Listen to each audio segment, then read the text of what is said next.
All right, we're back with your favorite wrestling podcast, the Malapert Smart Hey, Wrestling Podcast, coming to you from the gates of hell. It's me, Kahan. Look, I'm here at the gates gates of of hell. hell. All right. I'm That's here what at you, is that what you nicknamed your apartment? That's what you nicknamed it? I'm here at Kane's old apartment before he became mayor. This is where he used to I live. see. I see. Well, pretty good. Pretty good. Well, good to see you guys again. We got our three-man crew back together. I got the wrestling expert Vlad. Are you there? Can you hear us? I can hear you if you can hear me. Oh, okay. All right. It's working now. We got that iPad working good. And Hopefully, Vlad, hopefully. thank you for coming on. We got an interesting week of wrestling to discuss again. Robert, you missed last week. You had work, but thank you for coming back. You know, Robert's a big part of the show. Thank you for being a part of the show, man. You're already a candidate for the Malapert Smart Hall of Fame. Oh man, that's good to Yeah. know. Yeah, man. Well, thanks for coming on. What's your situation? You've been watching every show this week I or what? no no. I watched from SmackDown. I only saw the Bloodline segment. I saw Collision, and then from Raw, I only saw the highlights from the Judgment Day. Like all the bits that involved the Judgment Day. That's all the only thing I saw, Okay. and then I saw Dynamite. All right. Well, that's good. We could fill you in, I That's guess. I mean, that's a lot. That's a lot of stuff already. that's Yeah. pretty much most of the important stuff. We had to sift through a lot of wrestling this week to find the good stuff, but there were some good stuff. We'll mention some of the bad stuff. We don't rip everything to shreds here just because we're disrespectful malaperts. If something is good, we're gonna give it its due. All right. So the last thing we discussed was last week's Dynamite. So what we usually do on the show here is we go through what we haven't discussed. So we're going to start at SmackDown from last week, which was uh, July 7th. And I know it's a little bit old, but it doesn't matter. You know, this is the show everyone waits to hear what we have to think. You know, the Usos think they're the ones, but nah, we're the ones that everybody's waiting to see what they got to say about this That's shit. right. All right. So let's go through this SmackDown. And me and Vlad were texting while we were watching this that, yeah, this is going to start the show for us because this was good. This was from Madison Square Garden. And this was a tribal court, this time called by the Usos after they defeated Roman Reigns and Solo Sikoa at the Money in the Bank. And Roman Reigns comes out and he's like, I'm the only one who can call tribal court because he's the tribal chief, right? He has the authority to do that. But the Usos say, nah, they're not going to be pushed around anymore. And they show him a highlight reel of the abuse that they've received. And Roman's defense is that he did what he had to do to stay on top, and he did it for the family. He was WrestleMania main event before the Bloodline. So the Bloodline are the ones who actually need him more. And he says he bent his moral compass for the family, which I thought that was actually a good point. I mean, he did make the Usos. The Usos were nothing before they were part of the Bloodline. So anyways, before I get your comments, let me go ahead and roll through this segment. I know summary reviews are it's not the most you remember when we used to write essays in school? I would kind of write a little summary sometimes before I went into my point, and the teacher would always say, "No, don't summarize. I know what happened." But in this case, there's been so much wrestling. I think summary reviews are kind of nice to hear. I like how people like the different ways people summarize the show. It's kind of funny to me. It's amusing. So let me roll through this segment just to refresh your memories, and I'll get your comments on it after we're done. So after Roman gave his defense for how he's been acting and how he's been abusing his cousins, he said that he was tired and he didn't want to do it anymore. So he took off his tribal chief necklace and put it on Jay, kneels before him, cries, actually shed a Yes. tear, which Yeah, was incredible. it was. Um, I love that. yes, I mean, I would like to know if it was true or if they have some kind of gimmick tear that they could put on. But anyways, So it looks like he's gonna pass off the tribal chief honor to Jey Uso, but instead he low blows him. Okay, and then it's on. Jimmy attacks Roman. Solo takes Jimmy out, and Solo has this dramatic moment where he has the tribal chief necklace in his hands, and the crowd is saying, "Put it on, put it on!" Like I guess if he puts it on, that would make him tribal chief immediately, right? By the way, Robert, I don't know if you knew because I did some research on this necklace that these Samoans wear. You want to know what it's called? A ulafala, and it's made from the seeds of the fruit of the pandanus tree. Okay. And it's painted red. It's not actually red, but they paint it red for aesthetics. And high chiefs of Samoan culture wear them on special occasions. So I think that's why we've seen Roman usually wear them at his pay-per-view matches and, not on every single show. But, yeah. Okay, so Solo has this moment where he's holding the necklace and the crowd is saying, put it on, which I think is a little funny that, they're kind of pushing Solo pretty hard here to even consider him as like a tribal chief leader. But okay. So he thought about it. He looked at it real dramatic, and he was about to give it to Roman when he gets blindsided. So the melee continues, and it ended with Roman and Solo beating up the Usos and sending Jimmy to the hospital. So that was this segment. This angle returns later in the show, but before we get to that, 30 minutes, 40 minutes if you include the one commercial break they had for Roman's entrance. But this was a big block of show to start the show. No wrestling, just, an angle, a storyline angle. But let's hear your guys' comments on this. I know I was gushing over it. I really enjoyed it. But Vlad, we'll start with you.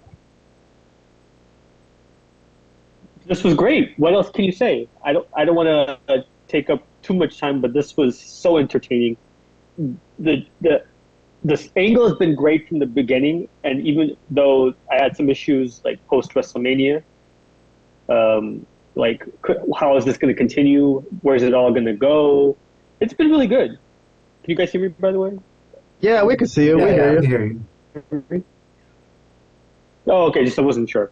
But anyways, yeah. So this was so entertaining. The Roman Reigns is doing some incredible work as far as just the acting ability. I know that's not really thought of in wrestling, but you want to kind of make an angle believable, and he's really making it quite believable with what he's saying, how he's behaving, what he's doing. I mean, he is definitely the reason that this angle is as good as it is, because he's so over, whether he's getting booed or whether he's getting cheered. But anyways, it was great stuff. I mean, and the fact that it went 40 minutes or whatever, I'd rather watch 2 hours of this than watch 2 hours of a regular SmackDown anytime, any day, given what we usually get on SmackDown. So, again, I don't want to take up too much time on it because it was fantastic, but a lot of stuff with Roman Reigns is fantastic. So, and this was just another example of just a great wrestling moment, angle, whatever have you. Robert, give us some thoughts. I loved it. I talked to Vlad about it before, where I would think that was a legit tear, but I couldn't do it. If you asked me to cry right now, I wouldn't be able to do it. So for him to be able to pull it off like that live, that takes some talent, man. So I was very impressed by it. Man, this angle is just the gift that keeps on giving in wrestling. Hey, so to you, Robert, first, because I've heard it bantied about that he might get nominated for an Emmy. Do you think that they should accept this nomination, or would that sell out the business as fake? Okay. Hold up. You have to. All right. I have to think of this relatively speaking, right? I mean, I'm not gonna compare him to actual actors and TV shows, but relatively speaking, compared to what's presented in wrestling, this was very, very good. But I don't know about it. What about you, Vlad? How about an Emmy for Roman Reigns? I mean, hey, I'd give him a couple Emmys. I mean, who cares about the Emmys? Just give him whatever. But no, but it would be ridiculous, obviously. Yeah. I mean, I mean, selling out the business, that ship has sailed. But as far as just the fact that like a wrestler getting an Emmy, it seems pretty nuts, and I don't really think we should go that direction. But it's WWE, so like they consider themselves more of a soap opera entertainment than they do an actual sports-based wrestling company. So maybe, why not? Maybe somehow Vince could push for something like that to happen, like where one of his wrestlers gets nominated for an Emmy somehow. I don't know, but no, I hope it doesn't happen. Hey, all right. Well, one more thing before I move on. So that part where he knelt down and he passed off, looked like he was gonna actually pass off the tribal chief honor to Jey Uso. Any of you actually think like that he was actually going to do that, or were you waiting for the swerve? No. I think he was crying and everything. Yeah, I knew it was an obvious swerve, because why all of a sudden would he just hand it over to him just because he lost one match? It didn't really make any sense. But yeah, I mean, I saw the swerve coming, and it was still entertaining and interesting nonetheless. But, all credit to Roman, and not only is this angle entertaining, but it's also like drawing a lot of money. Like they're getting huge and huge ratings and money. Anytime they're on TV, or this is like a major draw for one of their premium live events, whatever they call them. So yeah, it's great all across the board. You can't really say too much negative about it, just because it's entertaining, people are watching it, and it's making everybody money that's involved. So, pretty good. All right, then. Let's move along. So at the end of the show, I'm just going to skip to, let's stick to this angle. At the end of the show, Jey Uso does return from, accompanying Jimmy to the hospital. And he wants to, confront Roman. So he does. Roman comes out to, have one more promo segment to close, and Jey comes in, attacks Solo, then goes to town on Roman with the chair shots, more chair shots on Solo for good measure, and he closes by saying he's the judge, jury, and executioner of the trial of the tribal chief, and that he's gonna get him. He's got to get him. So I guess we're in for another Jey Uso Roman Reigns feud coming up, I guess. So, any thoughts about that, or I'll move on? I mean, I got what happened on the rest of SmackDown here. Not very much, honestly. I could list it just to show that nothing but this, But, wait, before I move on, no one has any other thoughts about that, right? Not really. Not really. I mean, it's going to be fine. It's a good progression to the angle. I know that they've had a feud before, but I think it's, given everything that's happened within the last couple of years, I think it's actually now going to be even better than their previous matches and work. So we'll see. Oh, all right. So just to list some other stuff on this show, Edge was on the Grayson Waller effect. Grayson Waller, God, reminds me of Shawn Spears. He could be a good worker, but they're just not figuring out a good way to get his personality onto the show. I don't like the Grayson Waller effect. I wasn't interested in the match with Edge. I really didn't pay attention to it. AJ Styles, Karrion Kross, good match, short match. And then they had Bianca and Asuka and Charlotte have a little brouhaha, and Io Sky teased cashing in, but no one's going to let her cash in because all three of those girls want that belt. But that was a decent segment. But overall, that was a decent segment. Yeah. It was just Bloodline stuff. This show was all about that first 40-minute chunk of Bloodline stuff, which was fine. It carried the show and made the show. I don't mind that there wasn't really much else. But anyways, that was SmackDown. Okay. Next night on Saturday was Collision, AEW, Saturday night show. And I was texting with Vlad before I get on with the summaries that I thought this was a pretty damn good show. I almost gave it an A. I'll give you guys the reason why I didn't give it an A a little later on. But we start with CM Punk He says he needs to fill people in on his history with Joe, which is true because they're not like heavyweight boxing champions. They were fighting on Ring of Honor. Like nobody fucking saw it. So he fills everyone in. He hypes it up. They've been hyping this matchup a lot. Punk says it's the most important match of his life. I don't know about that. Okay, whatever. Really? Yeah. That's what he said. That's kind of overstating it. Yeah, I know. They got to sell the show, though. Good job selling the show. You know, you always got to say that. You always got to say this match is the most important match in my life. Okay, you know, Cena at Money in the Bank, but okay. So this match is 18 years in the making. I'm just going to skip to the match before I talk about the rest of Collision. But at the end of the show, they had their match. It was hard fought, and Punk won with a roll-up, and Punk was going to shake hands with Joe like he thought it was like Ring of Honor. They were going to show respect, but Joe really couldn't handle the loss and choked his ass out. So, what did you guys think of this little Joe Punk feud that they kind of threw together? I'll start. Yeah, Robert, go ahead. You go ahead. It didn't live up to the hype. Yeah, I don't know. I mean, it wasn't bad, but like the way it was built up, it just didn't live up to what I was, expecting from it. I know. Well, before I say what I think, what about you, Vlad? Did you like this feud? Well, who's to say that it's over? You guys are making it seem like, based on what happened in the show, it's going to continue, and they're probably going to have a pay-per-view match. So, yes, I liked it.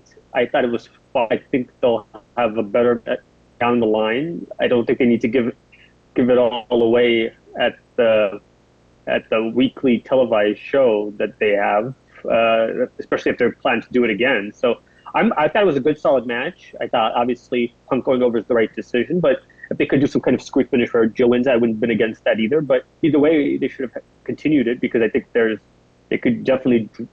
something there where they could draw some money together. So it's not over. Is the major point I'm trying to make. Okay, all right. Well, that match though, I guess, was just okay. All right. Yeah. All right. Well, let's move on with the rest of Collision. Starks and Hobbs. Okay, here's my major criticism of this episode. Good matchup. They had a good match. Very, hard hitting. Good quality match, I thought. And then the interference came at the end when QT came in. That's where it went sideways. He trips up Ricky Starks.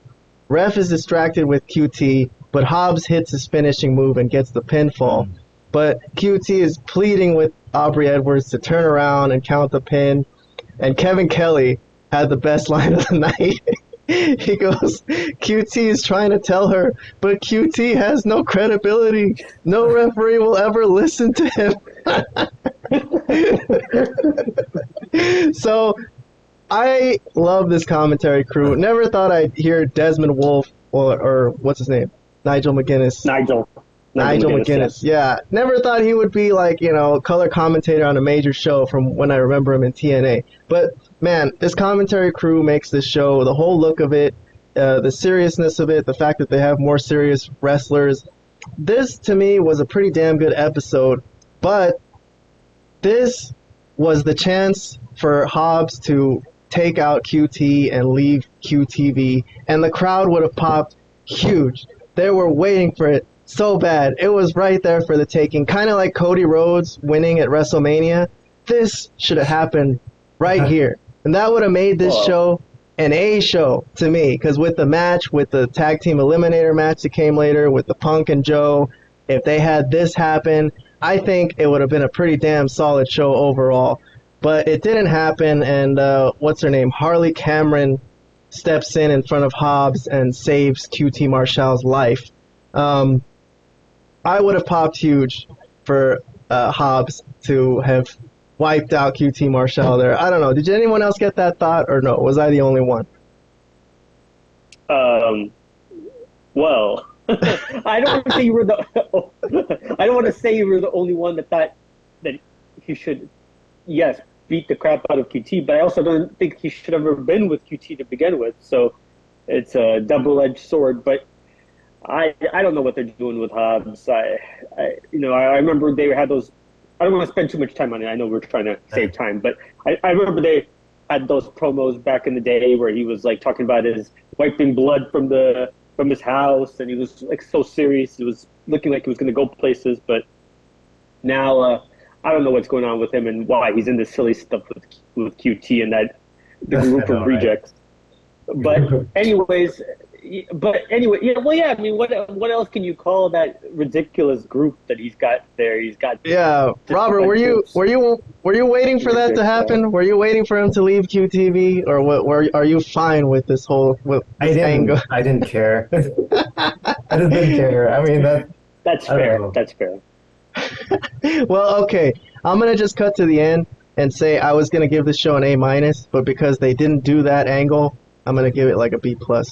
But before I get your grades, I'll just go through the last couple things on this show. Miro had another one of his segments where he came out of his confrontation with God, a stronger man. He says nobody can hurt a man who has no one to love and nothing to covet. So he's going to go solo now. Which I think is a good point. I think having family and loved ones is like a weakness because it gives your enemy someone to attack, really. So he says he's going to go on his own. He won't be tempted from the path by a false god or a double-jointed hot wife. He must face the path alone, and a big battle is imminent. Okay, another good segment from Miro. What else did they do? Willow and Athena, I'm actually looking forward to this match as a women's match, but that's just me. Okay. I mean, I think that's a good matchup. I think so too. But it's going to be tomorrow on Rampage, as of right now that we're recording. So Julia Hart beats a jobber, love her look. At least they make her work with someone that she can work with and look good with. So I didn't see anything bad about that. I know she's not the best, but she's okay. House of Black, I guess I'll ask you guys' opinion about this feud. They're continuing to mess with Andrade. They say Andrade is using this mask that they stole from him as a crutch, like a baby uses a teddy bear. And Andrade is interviewed in the back, and he explains the significance of the mask, what it signifies to him, that when he goes into battle, he wears the mask, and when he's outside in his regular life without the mask, he's a businessman. But he says he's willing to fight Malachi Black to the death over this mask. I'll start with Vlad. You got any thoughts on Malachi Black and Andrade feud? It's a big deal on Collision. It's one of their big angles. Yeah, I mean, it's not my favorite. I don't hate Andrade. I think he can work, and he's proven in some matches where he can do things well, and obviously Malachi Black can work, but I don't know. There's something missing here. Plus, it's also kind of hard to. I know that Andrade tried to make an emphasis of talking slower in this last promo. He even made it like he's gonna talk. Even said I'm gonna talk slower so we could understand, like maybe 5 words instead of 3 words or 2 words. But anyways, I don't know. I'm not saying I'm not really feeling it exactly, but it's just okay. It's not bad. It's not terrible. Like it's not terrible. It's not Robert. Is it other terrible stuff on Dynamite? But it's okay. It's just okay. Is it too silly that they're fighting over a mask? I mean, it's happened in wrestling.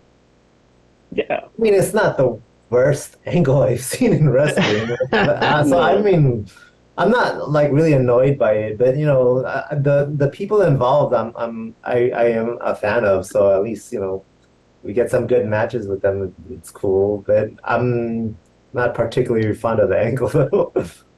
Yeah, it's very average, but okay. I mean, they got to get these workers in there somehow with some angles, so that's what they came up with. I'm not too excited by this either. But what we were excited for was this tag team eliminator match between Juice Robinson and Jay White against FTR, which the commentators here, again, the commentary, Robert, for the first time they made me understand what an eliminator match was. Because I was always like, why do they call it an eliminator match? Why don't they call it a non-title match? But they kept pressing it into our heads that if they lose, they're eliminated from getting a tag title match until the title changes hands. And I'm like, okay, I can work with this. I can work. I never knew that. I watch every one of these shows, and I never knew that. And never knew that. And they kept banging it into our head Nigel McGuinness kept saying, this is not fair because they have to win twice. They should have just got a title shot off the bat. So I thought they built that up very well. They explained it well.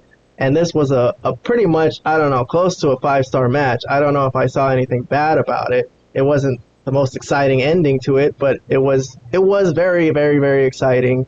You guys want to give your thoughts on this? I'll start with Robert. How about we're talking about FTR against Juice and Jay White in their Eliminator match last week.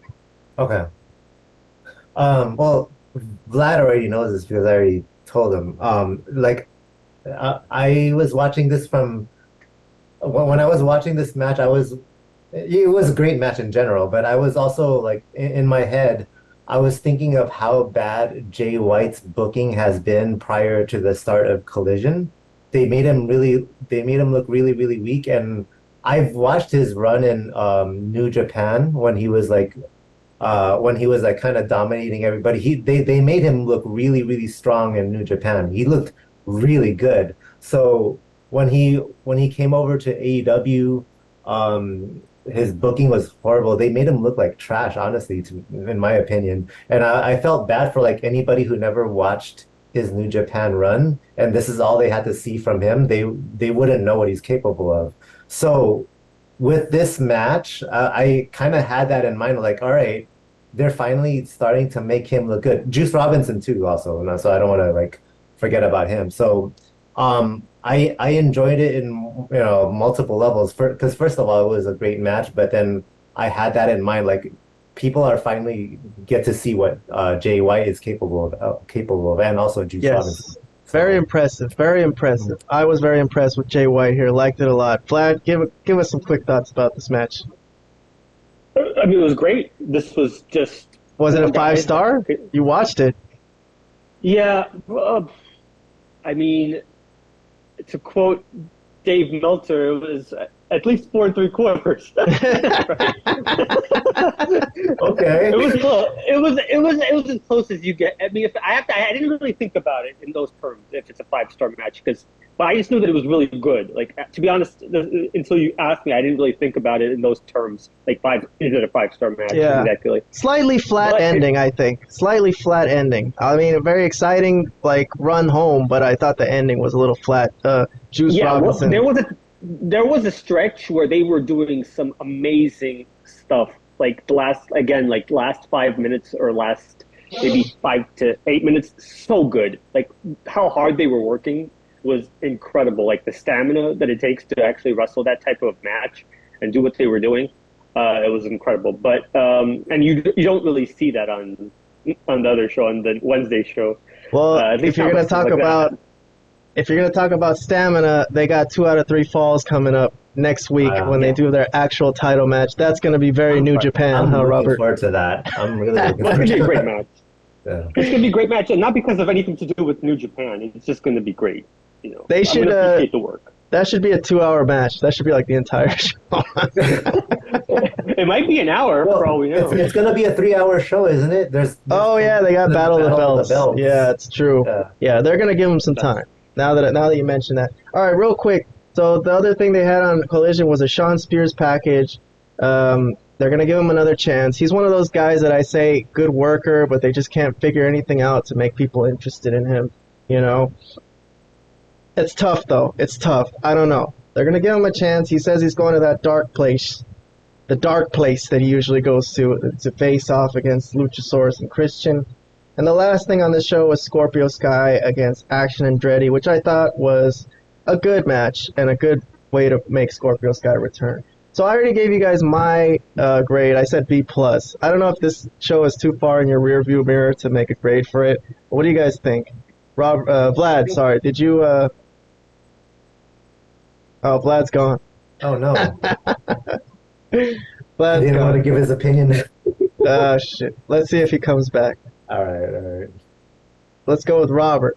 Robert, what did you think? I would agree. B, well, maybe B. B? I'll go with B, yeah. Man, I thought it was overall. That's a good grade, I think, honestly. Like, it's hard to get an A nowadays, so. Yeah, that's true. You gave Forbidden Door a B, so I think that's not bad that you gave this a and a Yeah. B also. Okay, fine. Did you have a grade for Collision? Robert gave it a B. I would probably agree with that. I'm B. thinking a B. There was All right. B. Yeah. So I think there was good stuff, good matches, but there was also some stuff that could have been a bit better. So overall, yeah, B's fair. All right, all right. Let me move on. So I got July 10th now. We got WWE Raw. And Robert, you said you followed a lot of the Judgment Day storyline, which was a big chunk of the show. On YouTube, there was the highlights of just the Judgment Day segment, so that's what I watched. I didn't see anything else from Raw, so Okay. just the Judgment Day stuff. That was mostly it. I'll tell you what else happened, but that was pretty much it. So listen, Damian Priest should be the champion right now because not on this Raw, but on the previous Raw, he had Seth Rollins dead to rights. Senor Money in the Bank. Yeah, and Senor Money in the Bank, Senor Money in the Bank was gonna cash it in, and Finn Balor ruined it for him.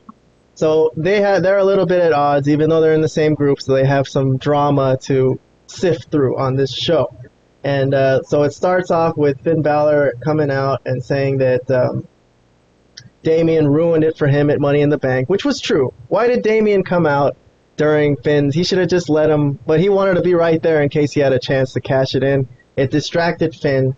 Then Finn did the same thing to him on Raw.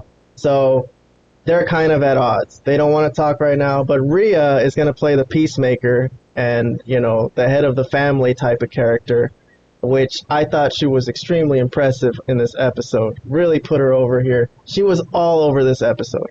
All over. She's just interrupting people's interviews backstage left and right. I'll ask you later on if there's any chance that they might be using her too much.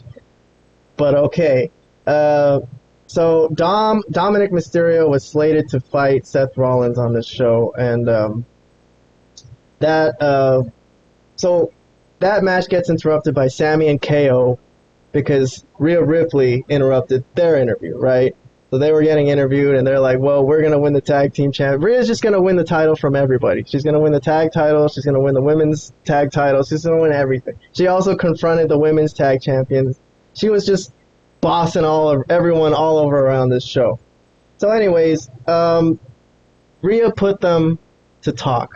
She put Finn and Damian to talk and air out their problems, and they figured it out, right? They figured it out. They said that Finn is going to be the guy to get the first shot, and I guess Damian's going to go after him, which is weird because, okay, what if Finn wins? Then is Damian just going to sit on his briefcase for the rest of the time?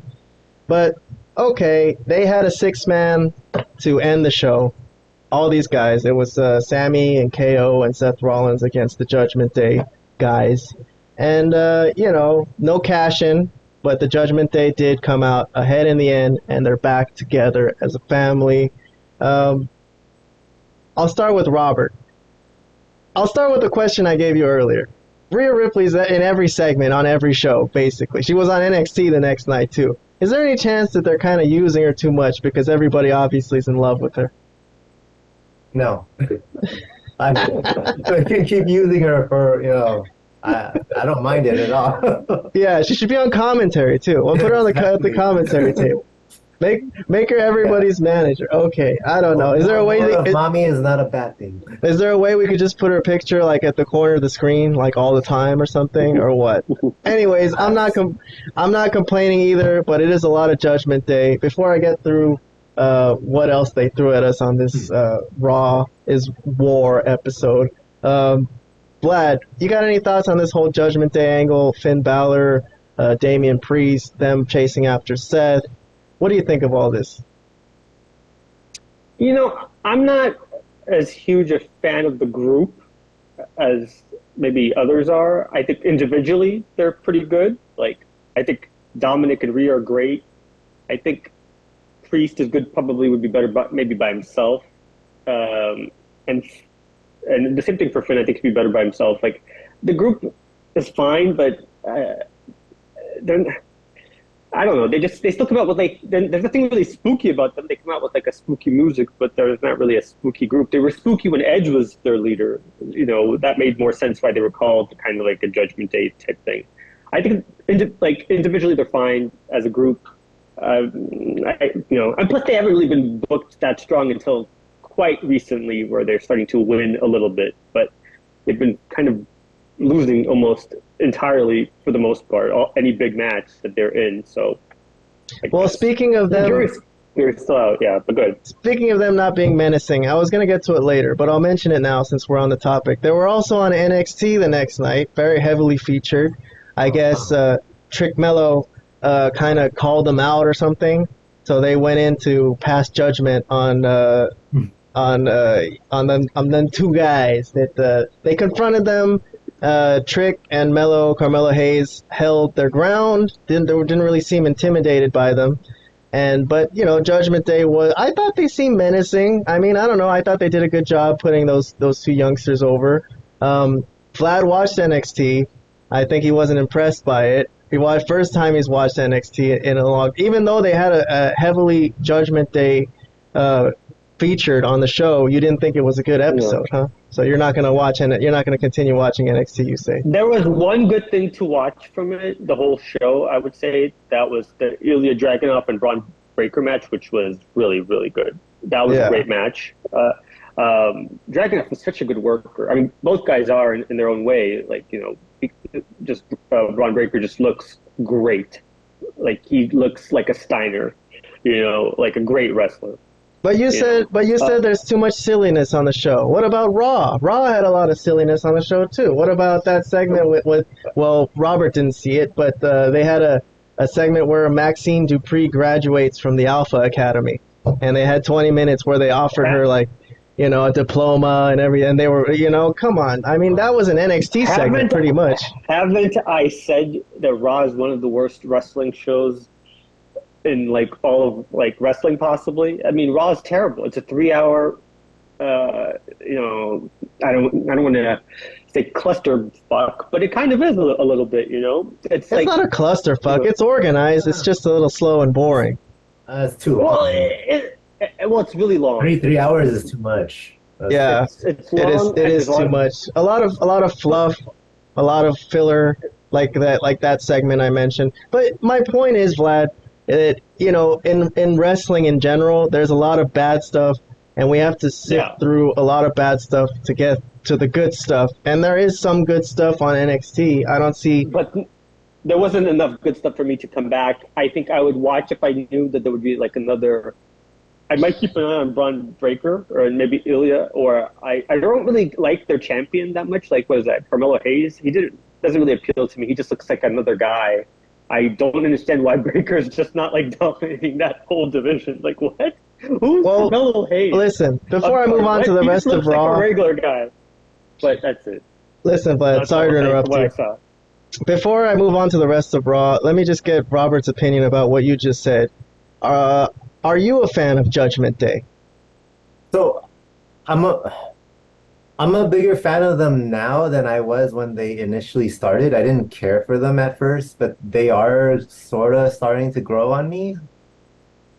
I mean, they're interesting now, I guess. I bet, they're not NWO level when Sure. I mean, look, I like everybody in this group. Like Vlad said, individually, they're all good. I think they grew on me for sure. Look, I like this group. I don't think it's the group that's the problem. Dominic and Rhea are killing it.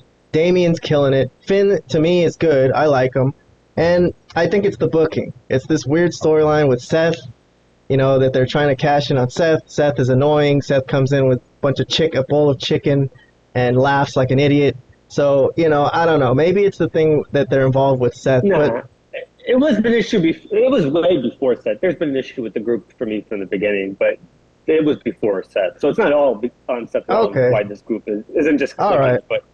But anyways, I don't mind the Judgment Day. I mean, if you want, look, there's other things on this show that let me just go through the list of what else. I mean, we had Shayna and Ronda. Before you do real quick, I just want to say that's why I would really don't mind a lot of Rhea is because of what else is on this show. Yeah, sure, Rhea's on a lot, but was on a lot this past week. But look at everything else that was there. She could have been even on more for all I cared compared to the other crap that they gave us.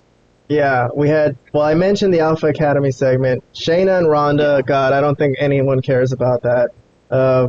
Riddle and Drew McIntyre are involved with Imperium. Not really into that either. Zoe and Trish against Becky. I don't know. Okay. It's okay, but it's not too hot for me either. And then we had the Miz and Ciampa, which they had a really crazy hardcore match. But also, I don't know. That's all I got to say about Raw. I don't know. I don't even want to give it a grade. I think it was okay. It was like not bad, not great. Yeah, it was bad. It was bad. I'd probably give it like what I usually give like a Dynamite episode, somewhere between like a C minus or. I'll give it a C. I'll give it a C. I think it's okay. Yeah, somewhere between a C and a D. And Cody had a big, dramatic promo too. I don't know if you saw that one, Robert. No. But anyways, let me move on. We got the last show to talk about. Let's run through this real quick because Robert's getting tired. I could see him yawning. We got AEW Dynamite, which is the staple of the Malapert Smarks. Without Dynamite, the Malapert Smarks would not exist, to be honest. We probably true. We have a chance to be Malaperts for this show. Vlad texted me last night with an oy vey with he didn't like this episode. I probably didn't. I don't want to go so far as to say I didn't like it, but let's go through it.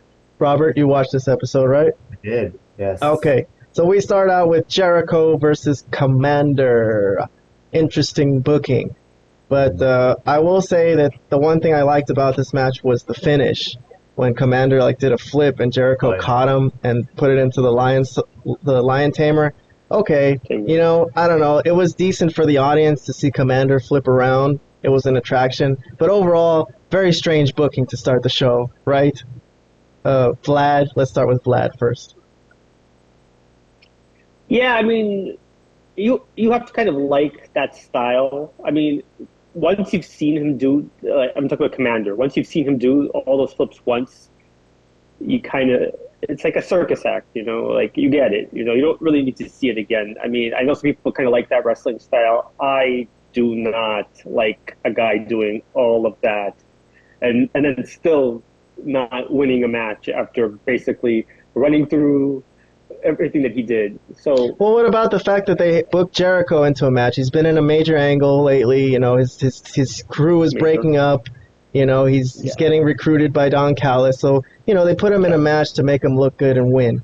Yeah, he needed to win. So right, Robert? I guess I saw that aspect of it. I guess it just wasn't a very good match, right, Robert? That's okay. Was okay. Were you okay with this booking to open the show, to open AEW Dynamite after the collision we had? Could have been better. But you were okay with it. You didn't hate it. I didn't hate it. No. Okay. I just want to say you have to care. You have to care about this Jericho thing in the first place, and I do not. So that's maybe why I more down on it than it is quite a drawn out breakup for a group that is pretty silly. But I'm gonna get into that right now. I'm gonna go through everything that Jericho did in this night before I move on to the other stuff. So Don Callis comes out to continue his recruitment of Chris Jericho. Shows them an old indie video that they were involved in together. And when they looked really young, Don Callis said they looked like a couple of gods back then. And Callis had all his hair. It was a fun, interesting video. They said they were both in a faction led by a guy named Bad News Allen, which I don't know. I've never heard of him, but he died. And Callis tries to entice Jericho into his family by saying that he thinks Bad News Allen would have wanted that. And then Jericho really is thinking about it like he wants to do it. So they later on in the show, Jericho, his guy, Jake Hager, goes into his locker room and he wants to get the scoop on whether he thinks that the Jericho Appreciation Society is going to actually break up, which it looks like it is. It looks like it's over. He left his purple hat with him. He loves that hat. So this has got to be over. And Anna J.A.S., probably going to have to change her name back to just Anna J. And I guess we already got Vlad's opinion about this. He doesn't care about the JAS. This is awful. Robert, good riddance to JAS or what?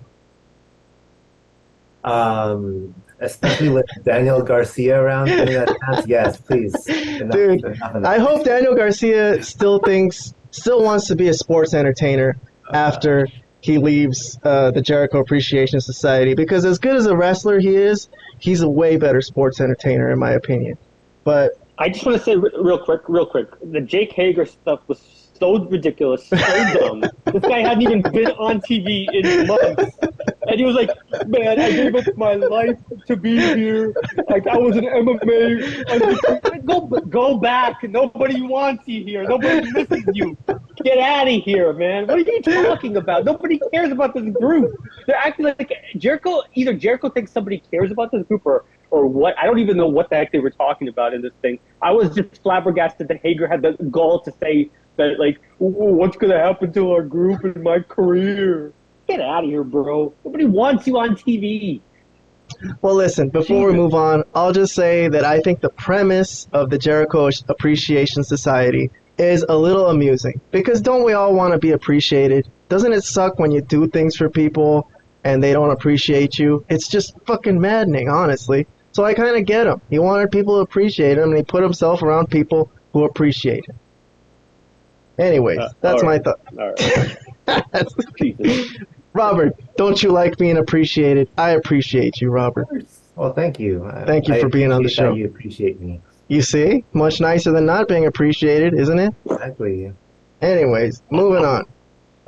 So Don Callis, which is let's go through his story arc in this episode before we move on, because this stems from Jericho. So although he's heavily involved with Blackpool Combat Club, he is also in a feud with Kenny Omega, right? And the interviewer backstage asked him if he's concerned about Kenny Omega, and he says no. The one person he's not concerned about is that gutless coward Kenny Omega. So he says he's going to go there alone at the end of the show to announce who's the fifth partner for Team Blackpool Combat Club. I'll skip to the ending just for the moment. So it was a trap. They lured in Omega, attacked by Blackpool Combat Club, who was joined by Pac. Surprise, right? Kind of made sense, though, since he's from England. I guess he could join that Blackpool Combat Club or whatever. I don't know. I think that one wouldn't be bad if he just joined the group. But okay. So they're holding down Omega, choking the life out of him with the steel chair to his throat. And he tells them to look at the screen because he's going to reveal the fifth member of his group. Man, what are we doing, man? The guy has a steel chair wrapped around his throat, and he's like, "Look at the screen." I'm like, "Is this real life? Like, is this real life?" It's not real life. Well, I get it, but this is them selling out the business. Is what's going on. Good God. Oh my God, this was one of the most brutal things I've ever seen. I had the grade. Well, I'm not going to give grades away yet, but I had at a certain grade, and then it went lower after this segment. It was unbelievable the stuff they were doing. Okay, continue, Ken. I'm sorry. Well, listen, Robert, Kota Ibushi. Can you give us any insights? Is he badass or what? Because you're the only one here. He's actually pretty awesome. It's just I think he's one of Kenny Omega's best friends. They were in New Japan. They were part of a tag team. I'm not a fan of the name of their tag team. They were called the Golden Lovers. Yeah. Oh, that was him. Okay, yeah. I know him now. All right, okay, I've heard of that. Kota Ibushi and Kenny Omega, they were the Golden Lovers. I don't know that name. I'm not sure about that, but he is pretty awesome though. So yeah. All right. So I guess he's in the New Japan version of the Elite, right? They call themselves the Golden Elite, But okay, because there's a Bullet Club Gold too. So fine. All right. So they put all that together. Vlad lambasted this segment already. All right. Yeah. But let's go back. Let's go do the rest of Dynamite real quick. Jungle Boy and Hook, they had another pre-tape segment. I think they did everything for like 10 weeks, like in that one back parking lot or something. But which is very economical. He hasn't left his car. He hasn't left his car in like 3 weeks. He just sits there. Yeah, well, he doesn't want to go into the arena because it's an unsafe work environment because Hook keeps attacking him every time. So, again, Hook grabbed him by the hair this time.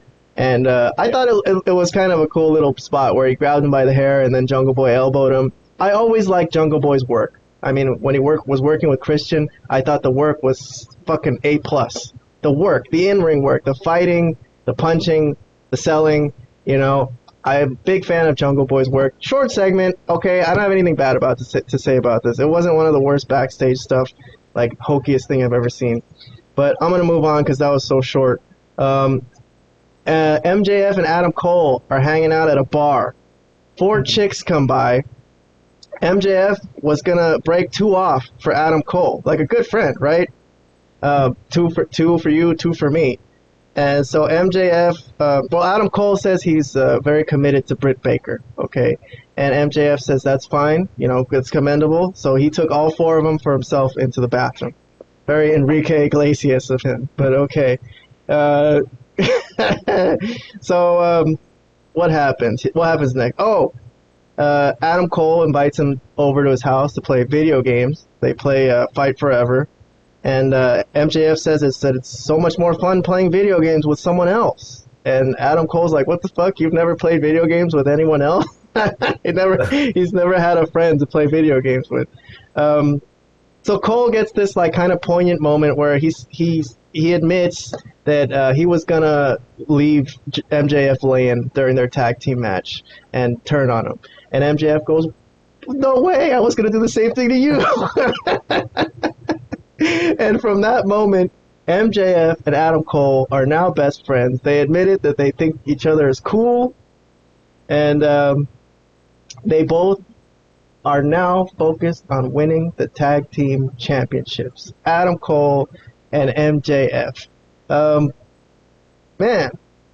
what do you think about this, man? They both seem to compliment each other pretty nice. I didn't expect this, at least not this soon, but I'm actually quite entertained by this, to be honest with you. To be honest, I am too. What about you, Vlad? I am entertained, but it does beg the bigger question, should the world champion be in this more ha-ha type segments? But yes, I can't say I was not entertained. You know, I did laugh a couple of times, for sure. Well, you know, I think the acting I know we're smarks here, but it is acting, okay? The acting from MJF seems genuine to me. Like, in the end, he's probably going to turn out to be heel again, but this like kind of like kind-hearted version of him who's never had a good friend, you know, who's kind of like for the first time experiencing these things, it's kind of coming off to me, you know, personally. It's kind of nice to see. But I don't know how this is going to finish, because everyone thought Adam Cole was going to be the one who's going to turn heel and join MJF, but instead it's the other way around. MJF kind of turned face, and now everyone's rooting for both of them, right? So they had their match, not eliminator match. What is it? Blind tag team tournament match against Brian Cage and Big Bill. MJF didn't want to go into the match because he sees Brian Cage in the hallways and how buff he is, and he's going to run away. But Adam Cole had to go, you know, get him and encourage him. In the end, they hit the Heat Seeker and the Boom combo from MJF and Adam Cole to win. Post-match, MJF is really over in this town of, I think it was called Saskatoon, Canada. Crowd is totally into them, rooting for them. They got a new catchphrase. What is it? They're better than you, baby, right? Right. Yes. Well, okay, let's just get a prediction on how this is going to end. Are they going to turn on each other and have a match, or are they going to be a team? Let's get your final prediction right now. Robert. I don't think it's gonna happen right away. They're gonna let it marinate for a bit, but yeah, turn on each other. You think so? You don't think this could be an everlasting friendship, Vlad? I don't know. I'm kind of feeling something fuzzy in my tummy from this. Yeah, no. MJF is eventually gonna swerve him, and they're gonna. Maybe if they don't win this tournament, and then that'll be like the end of it, or something like that. Yeah, I don't think the long-term booking is for them to be like tag teams. The booking would make more sense for them to have a feud down the line. So that's I don't know which way it's going to go. But we'll see. You never know. You got to keep your eye on anything that happens on Dynamite, because it's a little bit unpredictable. I'll give them that. All right. Let me get to a couple more things real quick to end this show. So, match of the night to me, and it would have been the match of the week for me if it wasn't for that Jay White Juice versus FTR match. But this was really good, I thought. Ruby Soho versus Sky Blue. Best match I've ever seen from either one of these two girls. The Outcast got sent to the back after the ref caught them cheating, so they left Ruby to fend for herself, left them to work. It looked like a battle. Sky Blue is like really an attraction, I think, if you know what I'm saying. But in the end, she did the job. In the end, she did the job for Ruby, and I think Ruby should really thank her for making her look pretty damn good here. Did you guys feel anything like I did watching this match? Well, there wasn't much on this show, but I thought this was the match of the night by far. Yeah, no, sorry. I mean, I don't know who was supposed to go first. I'll just really quick. No, I did not get that feeling. I thought it was okay. I thought it was okay. I didn't think it was bad, but I don't remember thinking that it was like some amazing match or anything like that. Like no, no, I didn't get that feeling. I thought they both looked like they were fighting for it. You know, I thought Sky looked like she sold really well and made Ruby look good. You know, but that's just me. What about you, Robert? You got any thoughts about this match? I thought it was a good match. I don't think I would give it as high praise as you did, but I did think it was good. I enjoyed it. It was okay. Yeah. It was All right. Other than that, we got this Harley Cameron music video from QTV. She wants to prove that she's a more talented rapper than Max Castor. Okay. Look, they put so much effort into this music video. I don't know how much money they spent on this. Robert, do you think Harley Cameron is talented? No. No. I have more to say on this segment.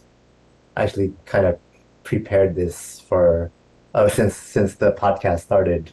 All right. So, what did I think of that? It was garbage. What do I want from wrestling shows? Not this. It was a hot mess. Bet y'all didn't think you'd hear Rob spit. Rhymes with more dynamite than AEW. The Malapert podcast is where I'm coming through. Bringing the heat like Dominic without the booze. That's the truth. Tell me when I'm telling lies. Harley Cameron's music career needs to say goodbye. What? Hey, I can't believe this. That was good. What the fuck? That was way better than Harley Cameron. Damn. Yes, that was fantastic. That was great. Why didn't you make a video? He should have been in the video. He should have made a video. You know, I don't think she's that bad though. I mean, she's a little hokey, but you know, goddamn, she can sing and she can rap. Jesus, you can't argue with that, right? Well, Robert, she can't. I don't know if she can. She can't rap. Maybe she has some sort of singing voice. And she look. I will say she's attractive. I mean, I don't think there's denying that, but that's about it. She's like more eye candy than anything else, and that's it. I don't want to speak about this. I don't really want to talk about this. This is ridiculous. Yeah, I know. Let's move on. We got to go to bed. We got a couple more things. Swerve, Strickland, and Nick Wayne that they hyped up like so much. This little 18-year-old kid. I mean, it's impressive to me that an 18-year-old is on the show at this point. Good job. Good hard work. But did it need to be the main event of the evening? Robert? So. No. It was cool. I mean, not a bad debut, especially for an 18-year-old. But I didn't think that needed to be the main event. I would have much preferred the MJF Adam Cole match to be the main event. That's true. Or the women's match. But okay, Vlad. I mean, this guy. I know you're not that impressed with his style. I don't think you like that style. Very flippity, right? Yeah. I don't know much about him. I mean, I will say that seems like he could be a good kid and whatnot, but he has a good story that they were like kind of describing about his dad and how he was trained. But he's 18. He looks really skinny. It looks pretty outrageous that he was out there. I'm not understanding this. I'm not feeling it. And plus, I don't really like that type of wrestling style that him and Swerve do. Not to say that I know they're not like they're terrible. They're probably decent workers, both of them in their own way. But he's 18 and he looks too skinny to be going up against like grown men. Like, I don't know. That's the way I looked at it. It was kind of a ridiculous thing. Robert, got any thoughts on Nick Wayne before we end the show? Was that a boring end to the show? I don't know. I wasn't too into it myself. I've seen a lot of wrestlers like this Yeah, I wasn't that into it, but I think he has a lot of potential. Yeah, yeah, he has potential. I don't. Yeah, they didn't need to introduce him I'm as getting a the. message saying my internet connection is unstable. Oh, it's okay. Oh no. Oh, can you hear me? Oh no. We can hear you. Oh, okay. Yeah. Am I frozen? No, No? No? no, you just got slower for a second. You went in slow motion and then you came back, but it's okay. Oh. Well, Okay. yeah. We can see. I mean, look, he's 18. They could have built up some kind of angle to get him into the show. They just kind of stuck him into a match, very Tony Khan style. I mean, look, I'm impressed by him, but I see a lot of people like him. The only difference is that he's 18. Okay.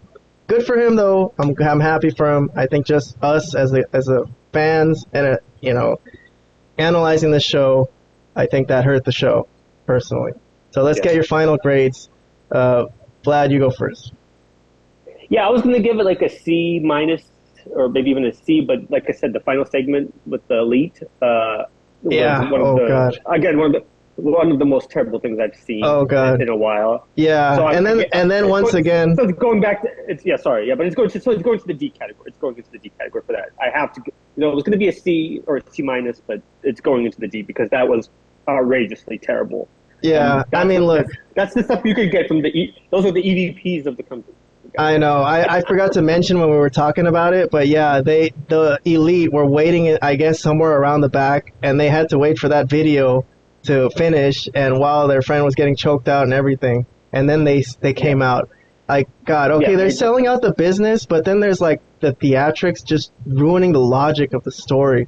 God. Sure. Okay, I'm kind of with you, man. I think I would say C minus. How about you, Robert? So first, I want to say I'll give my raps a B plus, and then this show a C. A C. Okay. All right. Okay. There you go. What was your rap? A B minus? A B plus. Oh, B plus. I only started writing it when the podcast this episode started. I just started writing it as it was going on. What the fuck? That was. You got sick beats, man. You should do that. I mean, that's what you should be doing. Oh. Yeah, bro. You're wasting your time at your fancy high end job that you got where you make a lot of money. Forget all that and just go be a rapper. I used to write a lot a long time ago, but I kind of stopped. That's cool. Well, I never knew that. I mean, I knew that, but I never heard any of your actual work. That's cool.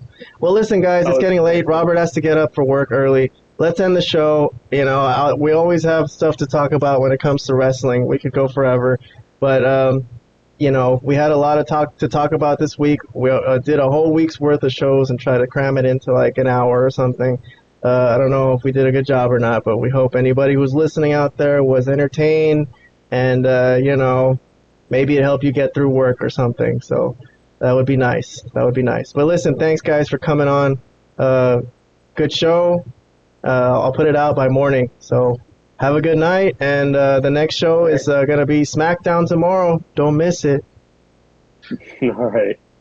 Take care, guys. Have a good night. All right, guys. Good night. See you later.